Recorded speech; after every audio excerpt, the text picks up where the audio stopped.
Welcome to Secrets of History, where the past unveils its darkest mysteries. They say every town has a story it tries to bury. But in Brightridge, Massachusetts, the ground itself refuses to keep its secrets. The Vexley Estate sits on the hill just above the old railway line, its chimneys cracked, its windows veiled in ivy, and its once grand bell tower leaning slightly as though exhausted by time. It's been empty for decades, yet locals still walk a little faster when passing beneath its shadow. They say the wind sounds different up there. It doesn't whistle, it groans, low and metallic, like it's remembering something it shouldn't. The house was built in 1846 by Archibald Vexley, a man who believed grief could be conquered by legacy. He poured everything into that home: imported marble, black oak beams, and, at its heart, a bell tower meant to toll only when death visited the family. But the bell was unlike any other. It was forged from the salvaged iron of a shipwreck off the coast, the Marguerite, a vessel that sank carrying 200 passengers. The metal was said to scream when heated, and those who cast it claimed to hear voices rising through the smoke. Still, the bell was hung, its sound deep and strange, like thunder trapped in iron. 4 years, it only rang 3 times, each toll marking a death in the Vexley line. But on the night of October 29, 1899, it rang a 4th. The town heard it roll through the valley, louder and longer than ever before. The sky was clear, the air was still, and yet the bell moved. When dawn came, the Vexley family was gone. The servants, the children, even the dogs, vanished. Only the echo of that sound lingered, crawling through the town's quiet streets for days after. The tower was sealed that week. The rope was cut. And Brightridge agreed, silently, to forget. But time doesn't forgive silence.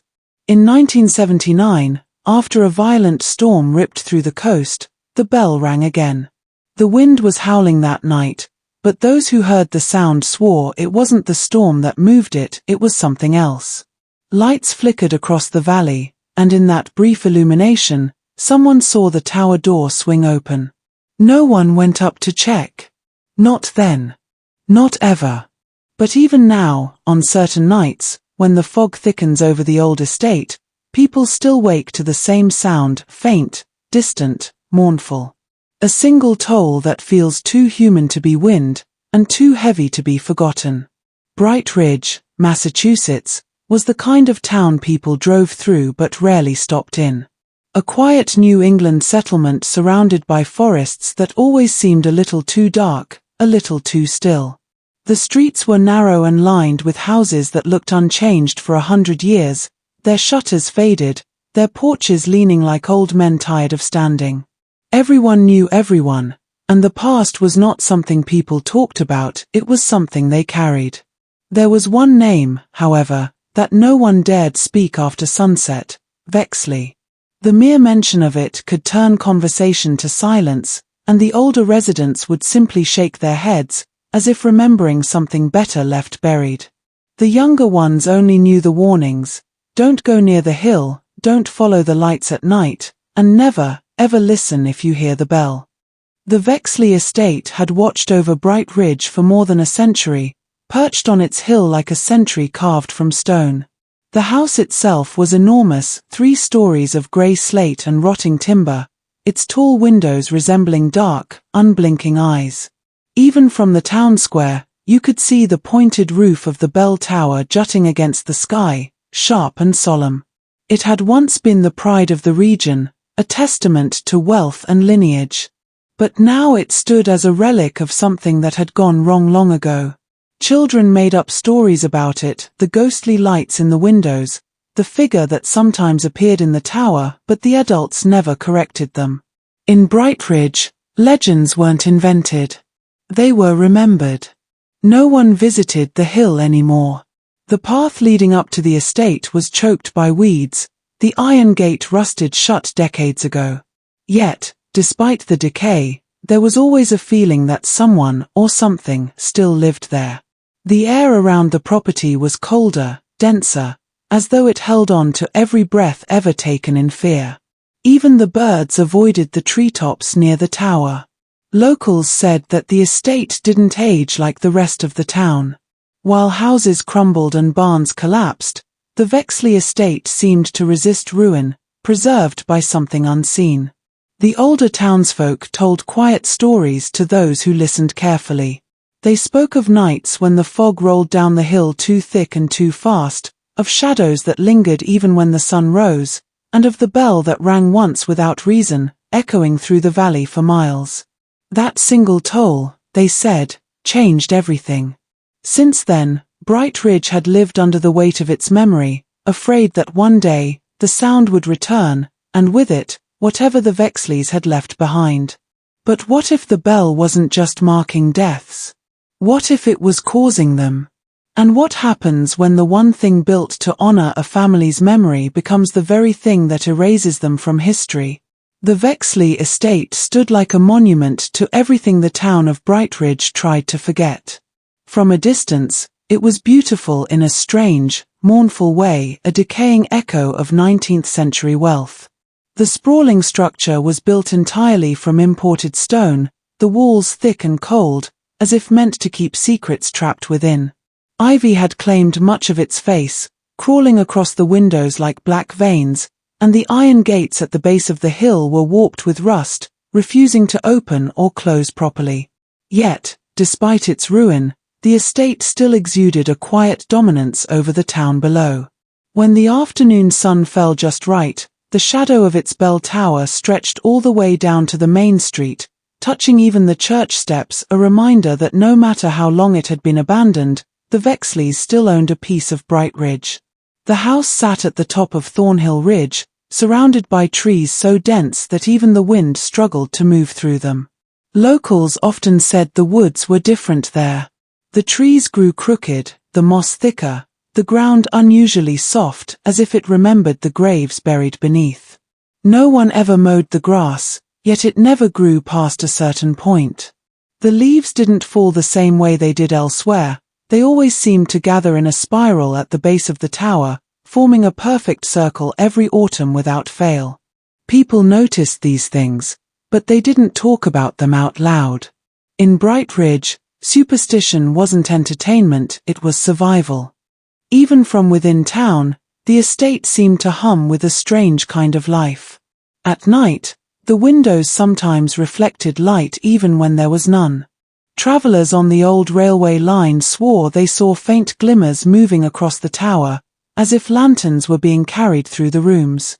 And sometimes, during especially foggy nights, the bell could be heard not clearly, but as a low vibration, a ghost of sound that sank into the chest more than the ear.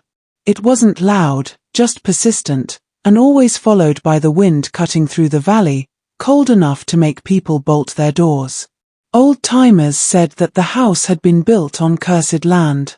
Before the Vexleys, the ridge was home to a small chapel and burial ground that burned to the ground in 1814 under mysterious circumstances. Archibald Vexley bought the land soon after and ordered the bell tower built over the same spot. The town's records claim it was for aesthetic balance, but people who lived nearby whispered that it was something else, an attempt to contain whatever was buried there. They said that the earth beneath the tower wasn't just foundation stone. It was an offering. The bell that crowned the Vexley Tower was unlike any other in Massachusetts. Forged in 1846, its iron came from the wreckage of a ship that sank off the coast of Maine, a ship that had never been blessed nor claimed. The metal was blackened and rough, streaked with salt corrosion, but Archibald Vexley insisted that it was perfect. He said that the sea had given it voice, and that when cast into a bell, it would sing for eternity. The blacksmith who took the commission was never seen again after its completion, and the workers who hoisted it into place refused to stand beneath it once it was hung. They claimed the bell hummed when touched, as if it was alive and breathing through the metal. Its tone was deeper than any of them had heard, almost human. From the first moment it rang, people said it didn't sound like it came from the tower at all, but from beneath the ground, as though something below was answering the call. The townspeople grew uneasy almost immediately. The bell rang first to mourn Archibald's wife, Eleanor, whose death was sudden and unexplained. The toll stretched long and mournful, rolling through the fog-choked valley for nearly 10 minutes. It was supposed to sound just once, but it rang 12 times. The servants at the estate swore they hadn't touched the rope again, and yet the clapper swung on its own, echoing each toll with eerie precision. After that night, people began to associate the bell not with grief, but with warning. Every time it rang, something terrible followed. A fire, a death, a disappearance, each one connected to the Vexley name. Even the local church refused to bless the estate after rumors spread that the bell didn't just mark deaths, it caused them. No one could explain its tone. The priest who heard it up close described it as a call that reached the marrow. Farmers working miles away claimed their livestock scattered when it rang, as though driven mad by fear. Some nights, when fog covered the valley, the bell would hum faintly without ever ringing, as though the wind itself was pulling at it. There was one story about a boy who climbed the tower on a dare, placing his hand on the bell's side. He came down pale, trembling, and unable to speak for days. When he finally did, all he said was that it whispered back. It became clear the bell was no ordinary relic of mourning, it was something older, something that demanded to be heard, and when silenced, something that demanded to be remembered. The silence was a lie. For decades, the town pretended the horror was over. But the bell was just waiting. And when it finally rang again, it wasn't a sound you heard with your ears, it was a vibration you felt in your soul. The night the bell rang was one Brightridge never forgot. It was late October, the kind of night when the air felt brittle and the sky hung low enough to press against the earth. The moon was hidden behind rolling clouds, and a storm was building far off over the hills, its rumble faint but steady. Most of the town had gone to bed early, shutters drawn tight against the chill wind that blew in from the coast. Everything was quiet, eerily so. Even the stray dogs that haunted the back streets had gone silent. Then, somewhere around midnight, the air changed. It thickened, heavy with electricity, and every light in town flickered at once. Clocks stopped. Radios hissed with static. And then came the sound. It started as a deep vibration, like the earth itself was exhaling. The first toll of the bell rolled through the valley, low and trembling, carrying farther than it should have. It didn't sound like a church bell or anything man-made. It was older, heavier, as though the metal itself had been waiting for that moment. The second toll followed moments later, louder, sharper, echoing off the mountains until it felt as though the sky might crack. Windows rattled. Birds burst from the trees in terrified flocks. By the third toll, people were awake, standing barefoot in their hallways, listening in disbelief. The bell hadn't rung in nearly a century. There was no reason it should be ringing now. Those who lived closest to the estate said the sound didn't just travel, it pressed into them, humming through their bones and teeth. Some swore they could feel their heartbeat matching its rhythm, like the bell was choosing them, marking them. Others said it wasn't a sound at all but a presence, something reaching through the air to touch every living thing in Brightridge. Then, just as suddenly as it began, it stopped. The silence that followed was worse than the ringing itself, so absolute that it felt unnatural. Minutes later, the storm broke. Rain came down in heavy sheets, flooding the gutters and washing the streets clean. Lightning flashed behind the ridge, illuminating the Vexley Estate for brief, terrible moments. And in one of those flashes, several witnesses claimed to see a figure standing in the bell tower. It wasn't moving, just watching, the faint shape of a man outlined against the glow. But when morning came, there was no sign of him, no footprints in the mud, no broken locks on the tower door, and no explanation for why the bell, whose rope had been severed decades ago, had rung at all. The only evidence left behind was the faint metallic scent that lingered in the air long after the storm had passed, and a feeling among the townspeople that something had woken up that night, something that had been waiting for its name to be called. When the last surviving member of the Vexley family returned to the estate, the town fell into a hush it hadn't known in decades. His name was Henry Vexley, a man in his 40s with the same pale complexion and sharp features that marked his bloodline. He arrived one misty autumn morning in a black car that seemed far too modern for the crumbling manor waiting at the top of Thornhill Ridge. No one had lived in that house for nearly 80 years, and its silhouette had become more myth than memory. Yet there he was, standing before its rusted gates with a brass key in his hand and a look that wasn't nostalgia but obligation. The papers said he was restoring the estate, reclaiming his family's legacy, but those who saw him in person said he didn't look like a man rebuilding anything. He looked like someone returning to keep a promise he didn't want to keep. The townsfolk watched from a distance as Henry began his work. Trucks came and went, hauling away debris and bringing in tools. Lights flickered on in the windows for the first time in living memory, though no one ever saw anyone besides Henry enter or leave. He bought supplies from the old hardware store in town but never spoke more than a few words, always polite, always distant. The shopkeeper swore he smelled iron on his coat every time he came in, not the clean scent of tools, but something older, metallic, and faintly burned. Rumors spread quickly, as they always did in Brightridge. Some said he was restoring the bell tower first, even before fixing the crumbling roof. Others claimed to have heard strange noises coming from the hill at night, grinding, hammering, the sound of something being forged. And then there were those who said they saw the tower lights flicker at midnight, long after the work crews had gone. It wasn't the soft glow of a bulb or lantern but a harsh, pulsing light, like fire behind glass. Henry was seen less and less after that. Weeks passed without him coming into town.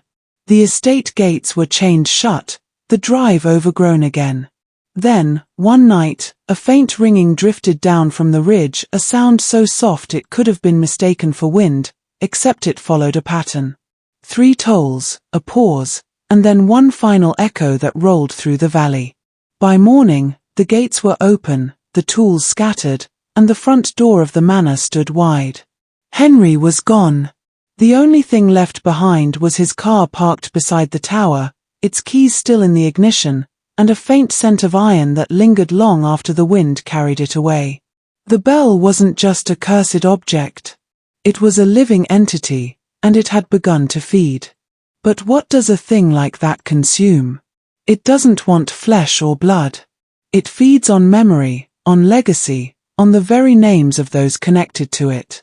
Brightridge had always been a place where superstition and civility lived side by side, but after Henry Vexley's return, the fragile balance began to unravel. The townspeople grew uneasy in ways they couldn't quite explain.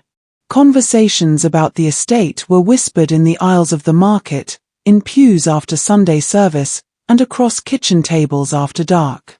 No one wanted to be the first to say it out loud, but everyone felt it. The air had changed. The nights were colder, quieter, and the fog that rolled down from the ridge each evening seemed thicker than before, settling low over the town like a warning.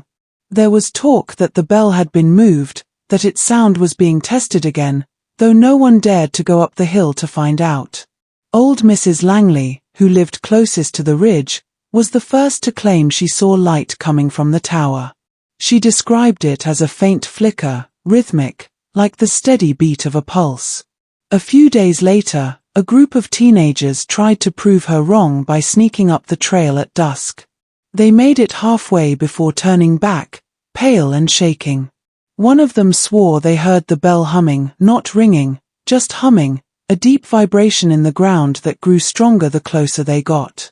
Another claimed they saw a figure at the base of the tower, standing perfectly still, as though waiting for them to approach. No one went near the ridge after that.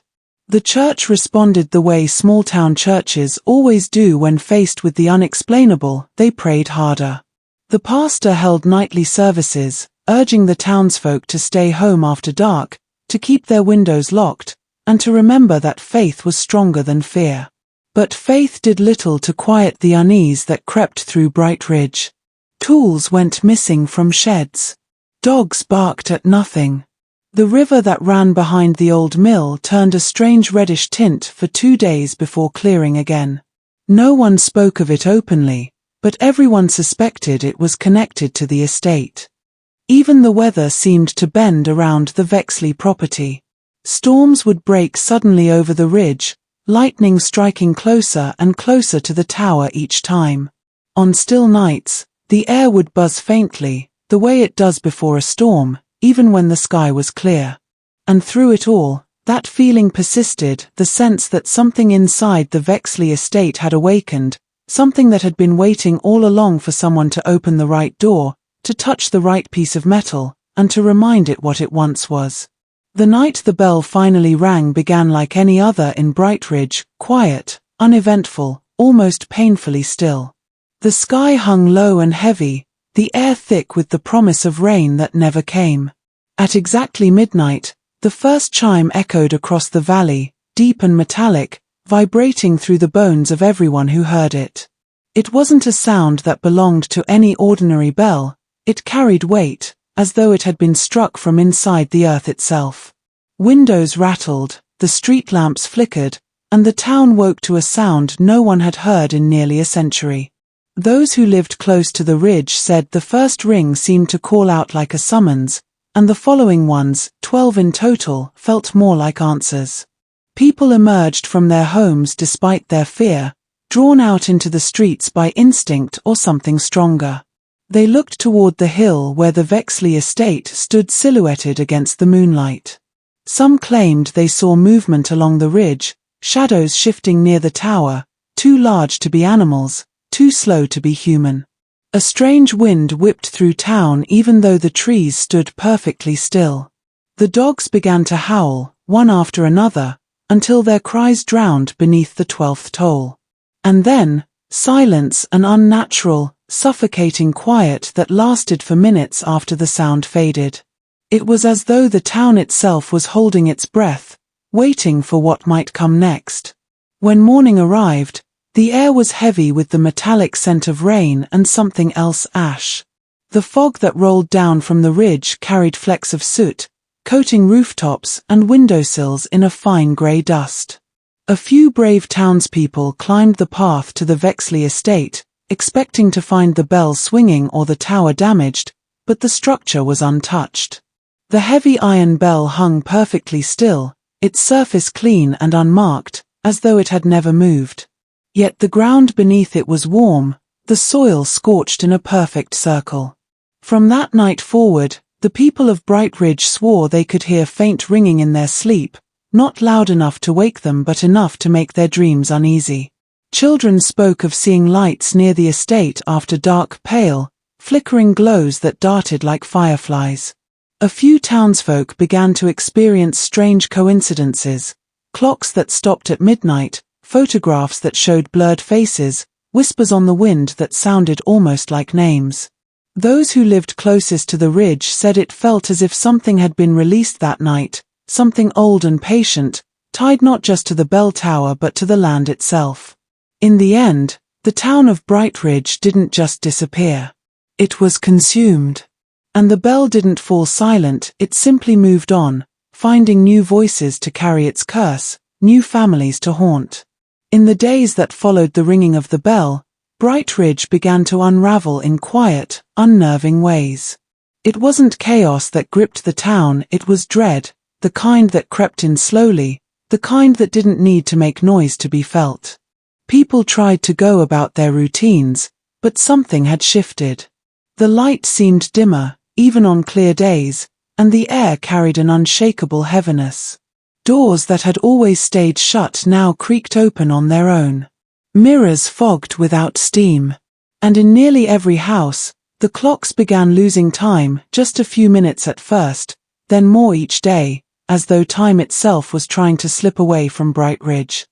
The first person to speak publicly about what happened that night was an old groundskeeper named Elias Horn. He had worked for the Vexleys long ago, tending their gardens and helping maintain the estate before it was abandoned. He was a man the town trusted, quiet, sober, practical. But when he appeared in the town square, trembling and pale, his story made people avoid his eyes. Elias said he had gone up to the estate the morning after the bell rang. He claimed he saw footprints, fresh ones, leading from the tower toward the woods. They were deep, pressed hard into the soil, and they didn't belong to any single person. There were too many sets, too closely packed together, as if an entire group had walked out of the bell tower that night. He followed them for a few yards, but the tracks stopped abruptly at the tree line, as though the walkers had simply vanished. At first, people dismissed his words as the ramblings of an old man still haunted by memories. But then, Elias went missing. His cabin on the edge of town was found locked from the inside, his chair overturned, a single boot left by the door. The only other thing out of place was a layer of black dust on the windowsill, fine, like ash, but glimmering faintly in the light. That's when the fear truly settled in. Over the next week, more people claimed to see things they couldn't explain. Lights flickered in the windows of the Vexley house even though no one lived there. A mail carrier swore he heard the faint sound of the bell while delivering letters near the ridge at noon, in full daylight. Children began to draw strange shapes in chalk, circles, and crosses that no one recognized, saying they saw the tower people in their dreams. Whatever had stirred that night seemed to be spreading, seeping into the cracks of the town's sanity. And as the days passed, Brightridge began to realize that the ringing of the bell wasn't just a call from the past, it was a warning they hadn't understood. The sheriff of Brightridge, a man named Walter Kinnard, had never believed in ghost stories.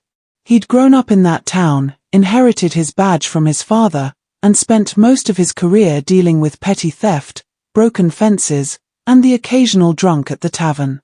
The strange happenings after the bell's toll didn't sit right with him, not because he thought they were supernatural, but because they felt too deliberate.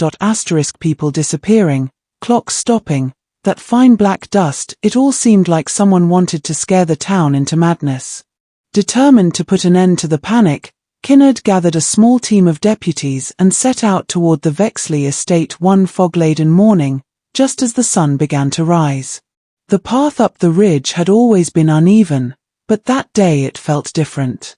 The fog clung low to the ground, curling around their boots, muffling even their own footsteps.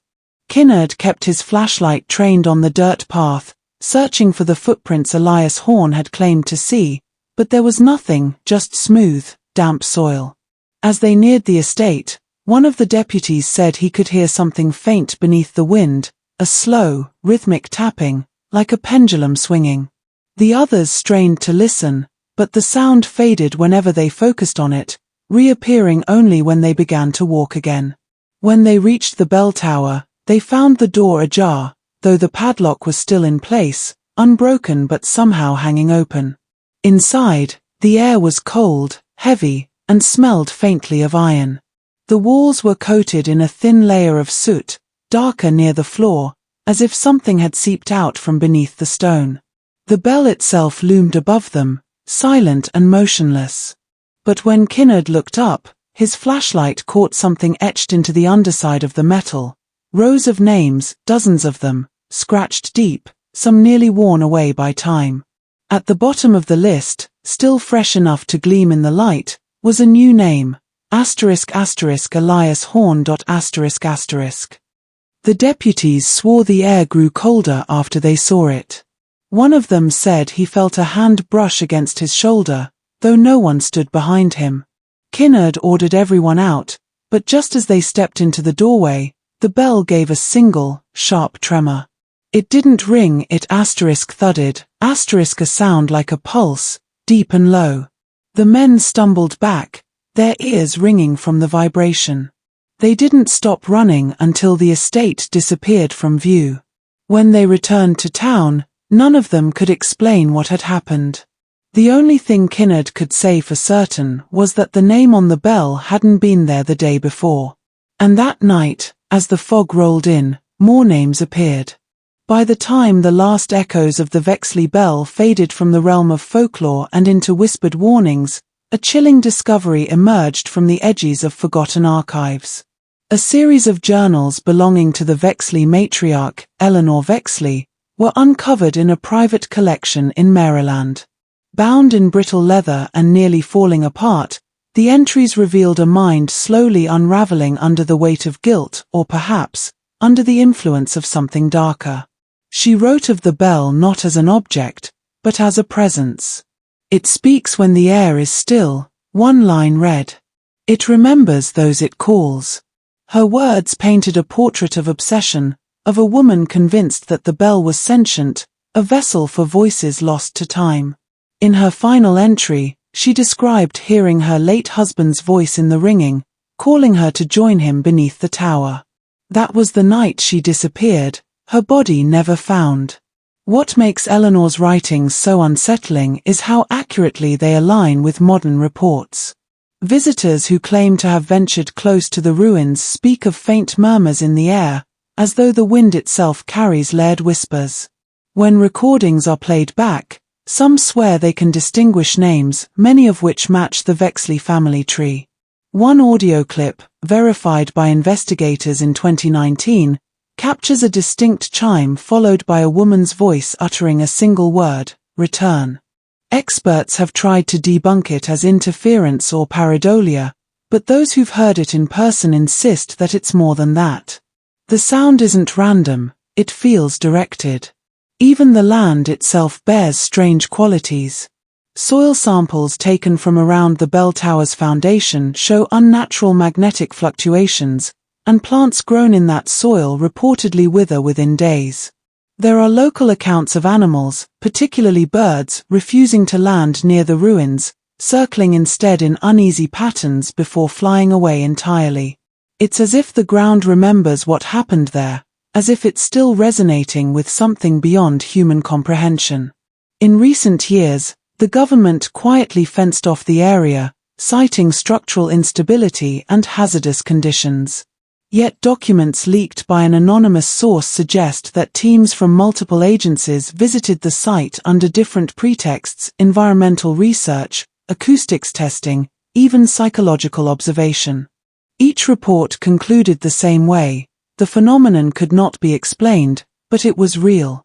And though the bell itself has long been gone, the tower still hums faintly at midnight, as if echoing the vibrations of something buried deep below. Those who've heard it say the sound doesn't fade into silence, it lingers, low and deliberate, until it's matched by the rhythm of their own heartbeat. Then, and only then, they realize it's not an echo at all. It's an answer. As the shadows of this unsolved mystery fade into the past, the secrets of history await you. Subscribe now to Secrets of History, and join us as we unearth more chilling tales from the abyss of time. Hit that bell icon, and let the past whisper its truths to you next time.